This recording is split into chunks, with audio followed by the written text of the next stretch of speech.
আসসালামু আলাইকুম ওয়া রাহমাতুল্লাহি ওয়া বারাকাতুহু। আলহামদুলিল্লাহি ওয়া কাফা ওয়া সালামুন আলা ইবাদিহিল্লাযীনা ইসতাফা। ক্বালা আল্লাহু তাআলা ফি কালামিহিল মাজিদ ওয়া ফুরকানিহিল হামিদ। কুল ইন্না সালাতি ওয়া নুসুকি ওয়া মাহইয়ায়া ওয়া মামাতি লিল্লাহি রাব্বিল আলামিন। ওয়া ক্বালা আল্লাহু তাআলা ফি আয়াতিন উখরা ফাসাল্লি লিরাব্বিকা ওয়ানহার।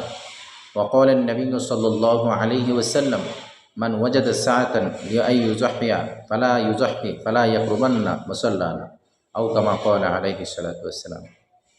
সুপ্রিয় ধর্মপ্রাণ মুসলমান ভাই বোনেরা, আজ যারা শুনতেছেন তাদের উদ্দেশ্যে আজকে আমি একটি গুরুত্বপূর্ণ বিষয় নিয়ে আলোচনা করব, অর্থাৎ কোরবানির মাসাইল সংক্রান্ত আলোচনা করব।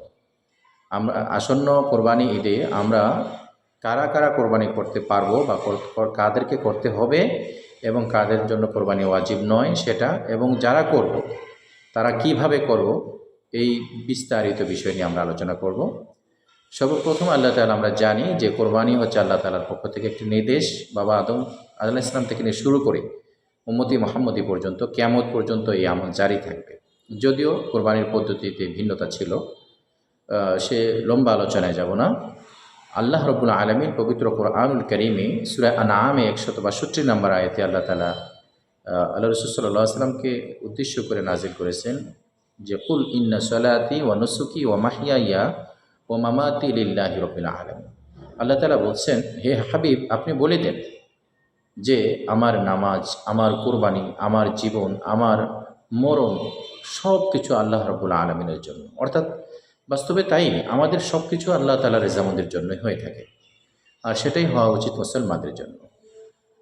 তো আমরা সরাসরি আলোচনা চলে আসি যে কোরবানি কি, আসলে কোরবানি কি এটা আমাদের জানা উচিত। কোরবানি সম্পর্কে আল্লাহ রসুল সাল্লাল্লাহু আলাইহি ওয়াসাল্লাম যখন সাহাবা ইজমাইনদেরকে উদ্বুদ্ধ করলেন বা নির্দেশনা দিলেন, তখন সাহাবা ইজমাইন জিজ্ঞেস করলেন, মা হিয়াল আযাহি ইয়া রাসূলুল্লাহ, হে আল্লাহর হাবিব সাল্লাল্লাহু আলাইহি ওয়াসাল্লাম, কোরবানি সেটা কি? আল্লাহ রসুল সাল্লাল্লাহু আলাইহি ওয়াসাল্লাম বলছেন, সুন্নাতু আবিকুম ইব্রাহিম, সেটা হলো তোমাদের জাতির পিতা হযরত ইব্রাহিম আলাইহিস সালামের সুন্নাত। তখন সাহাবা ইজমাইন আবার জিজ্ঞেস করলেন, ফামা লানা ইয়া রাসূলুল্লাহ, আমাদের জন্য কি ফায়দা এই কোরবানির মধ্যে? আল্লাহ রসুল সাল্লাল্লাহু আলাইহি ওয়াসাল্লাম বলেছেন, লিকুল্লি শাআরাতিন হাসানা, যে কোরবানি পশুর প্রত্যেকটা পশমে আল্লাহ তাআলা সওয়াব দিবেন আমাদেরকে। সুবহানাল্লাহ। তো সেই হিসাবে আমাদের জন্য কোরবানি করা ওয়াজিব, আমাদেরকে কোরবানি করতেই হয় যাদের সামর্থ্য রয়েছে। এবার আসেন, কোরবানি কেন করব? উত্তর আমরা পেয়ে গেলাম যে আল্লাহ তাআলার নৈকট্যের জন্য। কোরবানি শব্দটা যদিও আরবি ফার্সিতে ব্যবহার হয়, এর অর্থ হলো নৈকট্য অর্জন করা। হযরত ইব্রাহিম আলাইহিস সালাম আল্লাহ তাআলার নৈকট্য অর্জনের জন্য, তার প্রিয় জিনিসকে কোরবানি করার জন্য, তার সন্তান, সবচেয়ে প্রিয় সন্তানকে কোরবানি করার জন্য আদিষ্ঠিত হয়েছিলেন, আমরা সেটা জানি। সেই হিসাবে আমাদেরকেও কোরবানি করতে হবে, নিজেদের ত্যাগ স্বীকার করে। জান মাল চলে যাবে, সুন্দর পশু যেটাকে কোরবানি করতে মায়া হয়, সেই ত্যাগ আমাদের মধ্যে আসতে হবে এবং আল্লাহ তাআলার রেজামন্দের জন্য আমরা করব। এবারে আসি আমরা কার উপর কোরবানি পাচ্ছি, কে কোরবানি করবে আর কে করবে না। মুসলমানদের মধ্যে সে নারী হোক বা পুরুষ হোক, যে ব্যক্তির ওপর নিসাব পরিমাণ সম্পদ, যেই ব্যক্তির নিকটে কোরবানির সময়, কোরবানির দিনগুলোতে নিসাব পরিমাণ সম্পদ থাকবে, অর্থাৎ 52.5 ভরি রূপার সমপরিমাণ টাকা থাকবে, অর্থাৎ 84,000 সামথিং এরকম যদি থাকে, তাহলে ওই ব্যক্তি শরীয়তের পরিভাষায় সে নিসাব পরিমাণ সম্পদওয়ালা, সে নারী হোক পুরুষ হোক, তার উপর কোরবানি ওয়াজিব, তাকে কোরবানি করতে হবে। এই ক্ষেত্রে আমরা অনেক সময় ভুল করি যে অনেক সময় দেখা যাচ্ছে যে সন্তান কামাই রোজগার করে, বাবা কামাই রোজগার করে না, কিন্তু সন্তান তার নিজের নামে কোরবানি না দিয়ে বাবার নামে, অর্থাৎ বাবাকে খুশি করার জন্য হলো দেয়, অথচ বাবার কোনো টাকা পয়সা নেই, ক্যাশ টাকা নেই, তাও এই বাবা নিজের নামে কোরবানি দেয়। সন্তানও বলে, বাবা থাকতে আমার নামে কেন কোরবানি দেবে? আসলে এটা হবে না। আমার উপর যদি নামাজ ওয়াজিব হয়, আমাকেই নামাজ পড়তে হবে, আমার সন্তান নামাজ পড়লে সেটা হবে না, আমার বাবা নামাজ পড়লে আমার পক্ষ থেকে আদায় হবে না। এই জন্য যিনি সম্পদের মালিক, যার নিকটে এই ঈদের দিনগুলোতে, ঈদের 3 দিন যদি যার নিকটে এই নেশাব পরিমাণ সম্পদ থাকবে, অতিরিক্ত সম্পদ, নিত্য প্রয়োজনীয় খরচ ছাড়া অতিরিক্ত ব্যালেন্স যার নিকটে এই পরিমাণ টাকা থাকবে, তাহলে তারপর কোরবানি ওয়াজিব, তার নামে কোরবানি দিতেই হবে, আর না হয় ওয়াজিব তরফ হয়ে যাবে।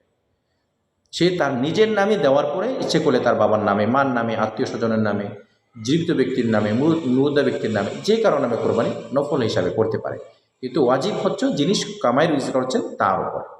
এখন যদি কারো বাবা মা যদি এরকম হয়, তাহলে সন্তান কামাই করে, তাহলে সন্তানের নামে বাবা মা কোরবানি দেবে। হ্যাঁ, এটাই হলো নিয়ম। দ্বিতীয়ত আসে যে আমরা কোরবানি কখন করব, কোন কোন দিনে আমরা কোরবানি করব। যার উপর কোরবানি ফরজ হবে, ওয়াজিব হবে, সে কোরবানি করবে জিলহজ মাসের 10, 11, 12 এই 3 দিন হলো কোরবানির সময়। এই 3 দিন কোরবানি করবে। এই 3 দিনের মধ্যে কখন কোরবানি করবে? আমরা জানি 10 তারিখে জিলহজ মাসের 10 তারিখ আমরা ফজরের পর, বেলা ওঠার পরে আমরা ঈদের নামাজ পড়ি। তো ঈদের নামাজের পড়ার পরে আমাকে কোরবানি করতে হবে, এবং ওই 10 তারিখ, 11 তারিখ, 12 তারিখ এই 3 দিন 3 রাত্র পর্যন্ত কোরবানি করা যাবে। হ্যাঁ, এই 3 দিনের মধ্যে যে কোনো দিন, প্রথম দিন করতে পারি, দ্বিতীয় দিন করতে পারি, তৃতীয় দিনে করতে পারি। তাহলে এই সময়ের মধ্যে ঈদের দিন থেকে, ঈদের নামাজের পর থেকে আমাকে কোরবানির কাজ কী করতে হবে? শুরু করতে। কেন আমরা কোন কোন প্রাণী দ্বারা কোরবানি করতে পারবো? এবার আসি আমরা কোন পশু দ্বারা কোরবানি করতে। কোরবানির জন্য বিধান হচ্ছে গৃহপালিত চতুষ্পদ প্রাণী হতে হবে, অর্থাৎ গৃহপালিত পশু হতে হবে এবং চতুষ্পদ প্রাণী হতে হবে। এর মধ্যে আমরা পাই ওট, গরু, মহিষ, দুম্বা, বকরি, ভেড়া ইত্যাদি। এগুলো গৃহপালিত। কিছু বন্যজ প্রাণী আছে, বন্য গরু অথবা হরিণ, বনে যেগুলি বসবাস করে, সে প্রাণী হালাল হলেও খাওয়া হালাল, কিন্তু কোরবানি করা যাবে না। এই জন্য কোরবানির জন্য শর্ত হচ্ছে গৃহপালিত পশু হইতে হবে এবং হালাল প্রাণী হতে হবে, চতুষ্পদ প্রাণী হইতে হবে।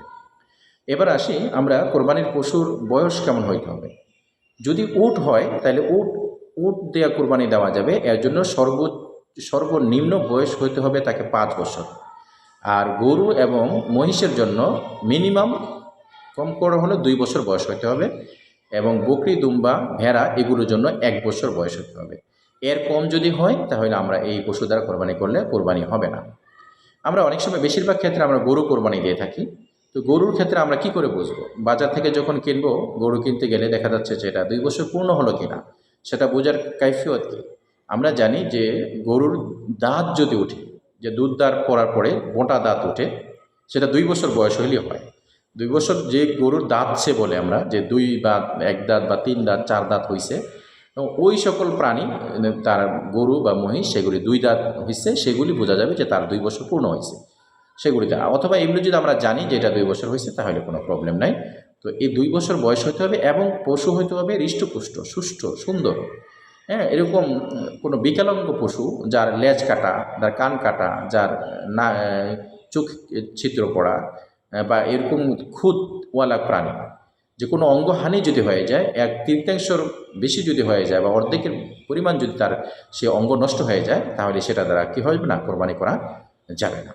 তো সেই হিসাবে, এবং সেটা সুস্থ হইতে হবে। এবং কোরবানির ক্ষেত্রে খেয়াল করতে হবে যে এটা যত বড় হয়, যত হৃষ্টপুষ্ট হয়। আল্লাহ রাসূল সাল্লাল্লাহু আলাইহি ওয়াসাল্লাম বলছেন, সাম্মিনু যাহায়াকুম, তোমরা তোমাদের কোরবানির পশুকে মোটা তাজা করো, শক্তিশালী করো।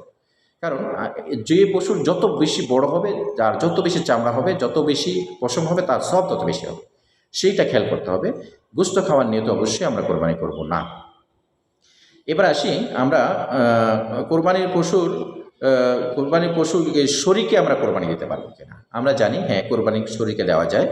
সেটা দেওয়া যাবে গরু, মহিষ এবং উটের ক্ষেত্রে। গরু, মহিষ, উটের ক্ষেত্রে সর্বোচ্চ 7 ভাগে, 7 শরীকে অথবা 7 জনে মিলে কোরবানি দিতে পারবো। এক্ষেত্রে আমরা শরীকের ক্ষেত্রে একটা বলি, অনেক সময় আমাদের সমাজে এরকম হয় যে 2-3 ভাই মিলে আমরা কোরবানি দিচ্ছি। এক ভাই বেশি টাকা দিচ্ছে, এক যায় 50,000 টাকা দিল, আর 2 ভাই মিলে 10,000 টাকা দিল। তখন 3 ভাইয়ের নামে কোরবানি দেওয়া হয়। এরকমটা হবে না। কোরবানির জন্য 7টা একটা প্রাণীকে, একটা গরু বা মহিষকে বা উটকে 7 ভাগ করা যাবে। মিনিমাম 1 ভাগের মালিক হইতে হবে। হ্যাঁ, কোনো ভাই যদি তার সামর্থ্য কম থাকে, বা সে কোরবানিতে আগ্রহী, দিতে চাচ্ছে, ভাইয়েরও শরীক করতে চাচ্ছে, তাহলে তার বিধান হচ্ছে ওই ভাই, যে ভাইয়ের পয়সা আছে, সে ভাই অন্য ভাইকে কিছু টাকা দিয়ে দেবে, সেই টাকা দান করে দেবে, সেই টাকা দিয়ে সে পূর্ণ শরীক হবে। পূর্ণ 1 শরীকের কম কোরবানি হওয়ার সুযোগ নাই। তো সেই ক্ষেত্রে আমরা বলবো যে কোরবানি পশু শরীকে দেওয়া যায়, কিন্তু এর জন্য মিনিমাম 1 শরীক হইতে হবে। তো আরেকটা বিষয় হচ্ছে যে ছাগল অথবা ভেড়া অথবা দুম্বা এগুলিতে শরীকে কোরবানি দেওয়া যাবে না। এটাকে এক নামেই কোরবানি দিতে হবে। এরপরে আসি আমরা কোরবানির পশু কখন নিয়ত করব। কোরবানি পশু ক্রয় করার সময় আমাদেরকে নিয়ত করতে হবে যে আমরা এই গরু আমরা 2 জন বা 3 জন বা 4 জনে কোরবানি দেব। যদি কোনো নিয়ত হয়ে যায় যে 4 জনে মিলে কোরবানি দেব, এই ক্ষেত্রে যদি পরবর্তীতে আর কেউ এসে বলে যে আমাকেও শরীকে নেন, তাহলে তাকে শরীকে নেওয়া যাবে না। যেহেতু নির্ধারণ হয়ে গেছে নিয়ত 4 জনে মিলে কোরবানি দেবে, তাহলে 4 জনেই দিতে হবে, এর বেশি ঢুকানো যাবে না। হ্যাঁ, কোরবানি পশু ক্রয় করার সময় যদি এরকম হয় যে আমরা 4 জনে মিলে কিনলাম, পরবর্তীতে আরও যদি শরিক পাই 7 শরিক পর্যন্ত আমি শরিক করব, অংশগ্রহণ করাবো, তাহলে সে অংশ নিতে পারবে। অন্যথায় যে যতজনে কিনেছে সেটাই তাকে কোরবানি দিতে হবে। এক্ষেত্রে একটু বড় করে কথাটা বলি যে আমরা অনেক সময় এরকম হয় যে কোরবানি পশু আমরা ক্রয় করলাম, ঠিক আছে, কিন্তু পরবর্তীতে আবার এটাতে আমরা শরিক করার নিয়ত করি, অথবা প্রথম শরিক করার নিয়ত করেছি, পরবর্তীতে শরিক যদি কমও পাই সেটাও আমরা কোরবানি দিতে পারবো। এই শরিকের ক্ষেত্রে একটা জিনিস খেয়াল করতে হবে, যাদেরকে আমরা শরিক করব তাদের কামাই, তাদের টাকাটা অবশ্যই হালাল টাকা হতে হবে। এর মধ্যে যদি শরিকে কোরবানি দেওয়ার ক্ষেত্রে অনেক সতর্কতা অবলম্বন করতে হবে। শরিকে কোরবানি দিতে গিয়ে যদি কারো টাকা হারাম হয়, অথবা কারো যদি গোস্ত খাওয়ার নিয়ত হয় যে আমার তো গোস্ত নাই, গোস্ত খেতে কোরবানির উসিলা গোস্ত খেতে পারবো, অথবা গোস্তের ভাগ নিয়ে এসে চিন্তা করে এই ভাগটা ভালো হবে, এই ভাগটা মজা হবে, এক কথায় খাবারের চিন্তায় যদি সে কোরবানি দেয়, তাহলে তার কোরবানি হবে না এবং অন্যদের কোরবানি নষ্ট হয়ে যাবে। তাহলে হারাম কামাই হলেও কোরবানি নষ্ট হয়ে যাবে, বা খাওয়ার নিয়তে যদি কোরবানি দেয় সেটাও তার কোরবানি নষ্ট হয়ে যাবে। একমাত্র লিল্লাহ, আল্লাহ তাআলা সন্তুষ্টির জন্য সে পশু ক্রয় করছে, কোরবানি করছে, এরকম হইতে হবে এবং কারো মনের ভিতরে কোনো দায় দাবি থাকবে না। আরেকটা জিনিস বলি, কোরবানির পশুর গোস্ত বন্টনের ক্ষেত্রে আমাদের সম্পূর্ণ এখতিয়ার রয়েছে। আমরা ইচ্ছে করলে পুরো গোস্তকে আমরা দান করে দিতে পারবো, ইচ্ছে করলে অর্ধেক গোস্ত দান করে দিতে পারবো, ইচ্ছে করলে আত্মীয় স্বজনকে দিতে পারবো, ইচ্ছে করলে আমি পুরো গোস্ত আমি নিজেই খেতে পারবো। কোরবানির গোস্তর জন্য এরকম বিধান নাই যে 3 ভাগের 1 ভাগ দান করে দিতে হবে, 5 ভাগের 1 ভাগ দান করে দিতে হবে, এমন কোনো বিধান নেই। সে ইচ্ছে করলে দান করতে পারে, কমও করতে, বেশি করতে পারে, কোনো সমস্যা নেই। আমাদের সমাজে যে বিষয়টা আমরা দেখি যে আমরা সাধারণত 5 জনে মিলে কোরবানি দিলে একটা সমাজের অংশ রাখা হয়, যে গরিবের অংশ রাখা হয়। তো এই অংশটা যদি সকলে খুশি মনে রাখে তাহলে কোনো সমস্যা নেই। আর কারো মনে যদি এরকম হয় যে না আমি তো এত গোস্ত দিতে চাচ্ছিলাম না, কিন্তু সবার জন্য দিলাম, তাহলে সবার কোরবানি নষ্ট হয়ে যাবে। এই জন্য আমাদেরকে খেয়াল করতে হবে যে শরিকের গোস্তকে যার যারটা তাকে বুঝিয়ে দেওয়া। সে ইচ্ছে করলে দান করুক অথবা না করুক, সে ইচ্ছে করলে আত্মীয়কে দেখ অথবা না দেখ। অনেক সময় এরকম হয় যে আমরা কোরবানি দিয়ে 20 কেজি গোস্ত পেলাম না, কিন্তু যারা কোরবানি দেয় না তারা তো 30 কেজি গোস্ত পেয়েছে, আমার কোরবানি দিয়ে লাভ হলো কি? সে গোস্ত চিন্তা করে, এই জন্য তাকে কোরবানি করা যাবে না। আরেকটা বিষয় বলি, কোরবানি যিনি জবাই করবেন অথবা যিনি গোস্ত তৈরি করে দিবেন, বানিয়ে দিবেন, কষাই আছে, তাদেরকে আমরা গোস্ত দিয়ে মজুরি দিতে পারবো না। হ্যাঁ, ইমাম সাহেব হিসাবে যদি জবাই করে তাকে জবাইয়ের টাকা আমরা দিয়ে দিলাম, এরপরে যদি তাকে আমি ধার্মিক মুসলিম হিসাবে, গরিব মুসলিম হিসাবে তাকে আমি গোস্ত দান করি, সেটা কোনো সমস্যা নেই। আমাদের সমাজে সবচেয়ে বেশি যে সমস্যাটা হয়, যারা কোরবানি গোস্ত বানিয়ে দেয় তাদেরকে আমরা কিছু টাকা দিই, আর অন্যদের গরিবদেরকে যদি দিই আধা কেজি গোস্ত, তাকে দিই আমরা 5 কেজি গোস্ত।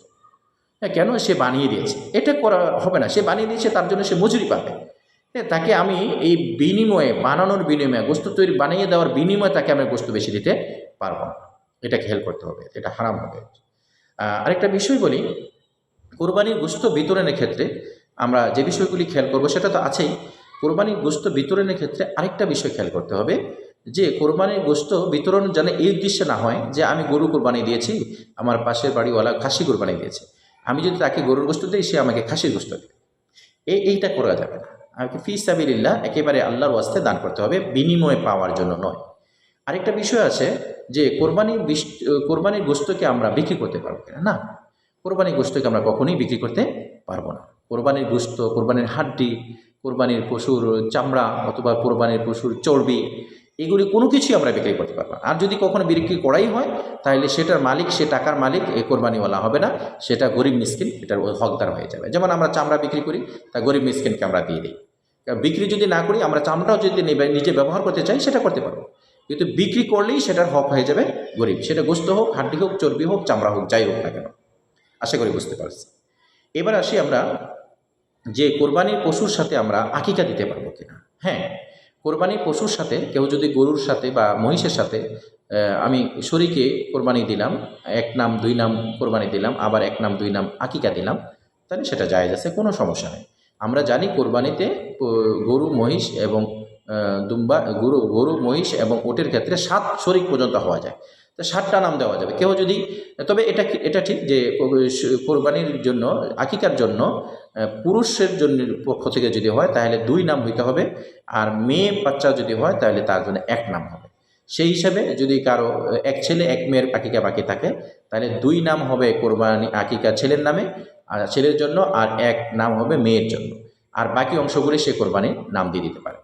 এবার কোরবানি আসি, আমরা আমাদের মৃত ব্যক্তির নামে কোরবানি দিতে পারবো কিনা? হ্যাঁ, অবশ্যই আমার যার ওপর কোরবানি ওয়াজিব তাকে দেওয়ার পরে, তার নামে কোরবানি আদায় করার পরে যে কারো নামে আমরা কোরবানি দিতে পারি। আমরা অনেকেই রাসূল সাল্লাল্লাহু আলাইহি সাল্লামের নামে কোরবানি দিয়ে থাকি।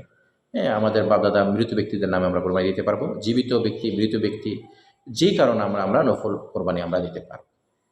আরেকটা বিষয় বলি যে কোরবানি যদি কেউ মান্যত করে, কেউ যদি মান্যত করে যে আমি কোরবানি দেব, আমি অমুক এই কাজটা যদি হাসিল হয়, আমি মান্যত করলাম যে আমি কোরবানি করব আমার ছেলের নামে বা আমার নিজের নামে। তো এই মান্যতের কোরবানির গোশতের বিধান কিন্তু ভিন্ন। মান্যতের গরুর কোরবানির গোশতের গরু কেউই খেতে পারবে না, এটা সম্পূর্ণ দান করে দিতে হবে। যে কোরবানি দিয়েছে তাই সে তার ঘরের কেউই খেতে পারবে না, এটাকে টোটালি দান করে দিতে হবে। আরেকটি মাসালা আছে যে কেউ যদি কোরবানির পশু একটি ক্রয় করার পরে সে বলল যে না, আমি তো ছাগল ক্রয় করেছি, এখন আমার তৌফিক আছে, আমি তো গরু কোরবানি দিতে পারি। সে আবার গরু ক্রয় করবে, তাহলে কি করবে? সে কোনটা কোরবানি দেবে? ছাগল দিবে না গরুই দেবে?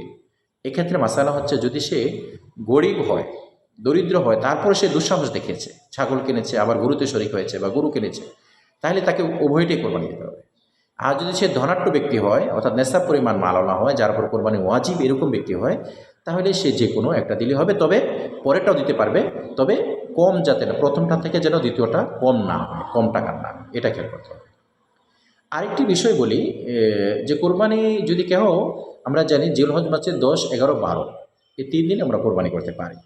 কোনো ব্যক্তি যদি এরকম হয় যে পশু তো ক্রয় করেছে ঠিক, কিন্তু কোরবানি করতে সে ভুলে গেছে, কোরবানি করতে সে সময় পায়নি অথবা সুযোগ পায়নি, সে 12 তারিখ চলে গেছে, 13, 14 তারিখে সে বাড়িতে আসলো, এসে কোরবানি করার জন্য জবাই করে দিল প্রাণীকে, তাহলে এইটাও মান্যতের গরু যেমন গোশত খাওয়া যাবে না, ঠিক এই কোরবানির পরে যদি কোনো কোরবানির পশু জবাই করা হয়, সেটাও হচ্ছে তারা খেতে পারবে না, এটাও টোটালি দান করে দিতে হবে।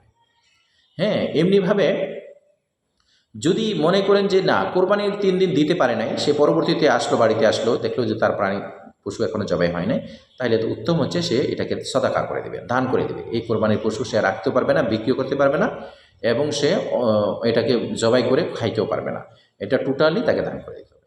এই জন্য গোশতের ব্যাপারে আমরা এই বিষয়গুলো আমাদের জানা ভালো। কেউ যদি মনে করে যে কোরবানির পুরো গোশত আমি রেখে দেবো, ফ্রিজে রেখে দেবো বা যেখানেই রেখে দেবো, কোনো সমস্যা নেই, রেখে দিতে পারে। তবে আফজল হচ্ছে নিজে কোরবানি দিয়েছে, নিজে খাবো, আত্মীয় স্বজনকে আমরা দান করব, গরিব মিসকিন যারা কোরবানি দিতে পারে নাই তাদেরকেও আমরা গোশত দেব আমাদের সাধ্য মোতাবেক। তো সেই হিসাবে এই গুরুত্বপূর্ণ মশলাগুলি আমাদের জানা থাকা দরকার। এবং আরেকবারও মনে করে দিচ্ছি, কোরবানি পশুর ক্রয়ের সময় যদি শরীকে কোরবানি দিতে হয়, আমরা আগেই নিয়ত করব আমরা কতজনে কোরবানি দেব, পরবর্তীতে এটা ঢুকানো যাবে না। এবং শরীকের ক্ষেত্রে আবারও স্মরণ করে দিচ্ছি, শরীকের কোরবানি যারা দিবে তাদের প্রত্যেকের টাকা হালাল হইতে হবে, প্রত্যেকের নিয়ত ভালো হইতে হবে। গোশত খাওয়ার নিয়তে, অন্য কোনো নাম করার নিয়তে, অন্য কোনো কারণে কোরবানি দিচ্ছে এরকম হবে না। অবশ্যই কোরবানির পশু প্রতিযোগিতা হবে সবচেয়ে বড় দেওয়ার জন্য, অন্যের সাথে প্রতিযোগিতা না, যে সবচেয়ে বড় দেব আমার তৌফিক অনুযায়ী, যাতে করে এর বেশি বড় চামড়া হয়, বেশি পশম হয়, বেশি সওয়াব হয়। আল্লাহ রাব্বুল আলামিন আমাদের সকলকে এই কোরবানির বিষয়গুলি খেয়াল করে সঠিকভাবে কোরবানির পশু ক্রয় করা এবং জবাই করা তৌফিক দান করুক। আরও একটি বিষয় আল্লাহ তাআলা কোরআনে বলেছেন, যে কোরবানির দেওয়ার যে ফজিলতটা সম্পর্কে আল্লাহ তাআলা বলছেন, লা ইয়ানালুল্লাহু লুহুমুহা ওয়ালা দিমাউহা ওয়ালাকিন ইয়ানালুহুত তাকওয়া মিনকুম। সূরা হাজ্জের 37 নম্বর আয়াতে আল্লাহ তাআলা এই কথা বলেছেন যে এই কোরবানির গোশত আল্লাহ তাআলা তোমাদের দেখেন না, এই গোশত আল্লাহর কাছে পৌঁছেন না, রক্ত পৌঁছেন না, কিন্তু আল্লাহ তাআলার কাছে তোমাদের তাকওয়া পৌঁছে, যে তোমাদের খালিস নিয়তে আল্লাহ তাআলা সন্তুষ্টির জন্য এই কোরবানি করেছো, সেটা তোমাদের কাছে পৌঁছে। এবং আল্লাহ রাসূল সাল্লাল্লাহু আলাইহি সাল্লাম কোরবানি যে দিবে না, তার ক্ষেত্রে ধমক দিয়ে আল্লাহ রাসূল সাল্লাল্লাহু আলাইহি ওয়াসাল্লাম হাদিস বলেছেন, আবু হুরায়রা থেকে বর্ণিত, তিনি বলেন, রাসূল সাল্লাল্লাহু আলাইহি ওয়াসাল্লাম বলেছেন, মান ওয়াজাদা সাআতান লিআইয়ুযাহিয়া ফালা ইউযাহি ফালা ইয়াকরবান্না মাসাল্লানা। যে ব্যক্তি সামর্থ্য রয়েছে কোরবানি দেওয়ার, নিসাব পরিমাণ সম্পদের মালিক হয়েছে, কিন্তু সে কী করলো না, ইচ্ছে করে কোরবানি দিল না, সেজন্য আমার মুসল্লা ঈদগাতে না আসে, অর্থাৎ জাসার দিয়েছেন, ধমক দিয়েছেন যে অর্থাৎ কোরবানি ওয়াজিব হলে অবশ্যই আমাকে কোরবানি করে। আমার স্ত্রী যদি কোরবানির ওয়াজিব হয়, আমার স্ত্রী কোরবানি করতে হবে। আমি যদি কোরবানির হকদারে আমি কোরবানি করব। আমার বাবা যদি হক হয়, উভয় সকলেই যদি কোরবানি করা সামর্থ্য রাখে, প্রত্যেকের নামে কোরবানি করতে হবে। হ্যাঁ, একজনের নাম দিয়ে সবাইকে দিয়ে চালিয়ে দিয়ে হবে না। আল্লাহ তাআলা আমাদের এই বিষয়গুলি বোঝার তৌফিক দান করুক, এবং সহিভাবে কোরবানির আমলগুলি যাতে আল্লাহ তাআলার রিজামন্দের জন্য আমরা সুন্দরভাবে করতে পারি, খালিস নিয়তে করতে পারি, হালাল পয়সায় করতে পারি। আল্লাহ তাআলা যেন আমাদের কোরবানিকে কবুল করেন, নাজাতের উসিলা বানিয়ে দেন। আমরা সকলে বলি আমিন। ওমা তৌফিক ইল্লা বিল্লাহ। আসসালামু আলাইকুম ওয়া রাহমাতুল্লাহি ওয়া বারাকাতুহু।